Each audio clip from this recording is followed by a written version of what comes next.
একটি পাত্রে 80 লিটার দুধ আছে, এই পাত্র থেকে 8 লিটার দুধ তুলে নিয়ে 8 লিটার জল মিশ্রিত করা হলো এবং এই পদ্ধতিতে আরও 2বার করা হলো। পাত্রে এখন কতটা দুধ রইলো?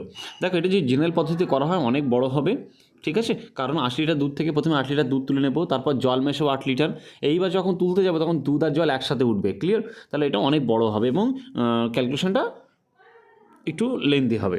তাহলে আমরা শর্টকাটে কীভাবে করবো? একটি সূত্র আছে, x into x minus y by x তার to the power n. X মানে ইনিশিয়াল যেটুকু ছিল, ইনিশিয়াল কত ছিল 80 লিটার, আর ওয়াই মানে কি? ওয়াই মানে যত লিটার তুলে নিয়ে যত লিটার মেশাবে, আর এন মানে হচ্ছে যতবার, এখানে কতবার 3বার হচ্ছে, দেখো প্রথমে একবার হয়েছিল, শেষে আবার 2বার। তাহলে এক্সের মান বসিয়ে দাও 80 ইন্টু এক্সের মান 80 মাইনাস ওয়াইয়ের মান 8, অত লিটার তুলছিলাম, বা এক্সের মান 80 তার টু দি পাওয়ার মোট 3বার হয়েছে, দেখো প্রথমে একবার শেষে 2বার, মোট 3বার। তাহলে উপরে কত হচ্ছে 80 ইন্টু 80 থেকে 8 বাদ দিলে 72/80, 72/80 তার ওপরে কিউব, 72কে 8 দিয়ে কাটছি, 8 9 72, 8 10 80, তার মানে কত রইল 80 ইন্টু 9 3বার গুণ ইন্টু 10 3বার গুণ।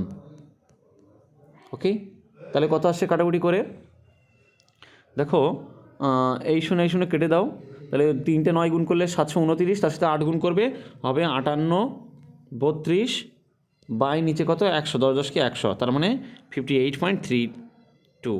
ওকে, answer B is right answer.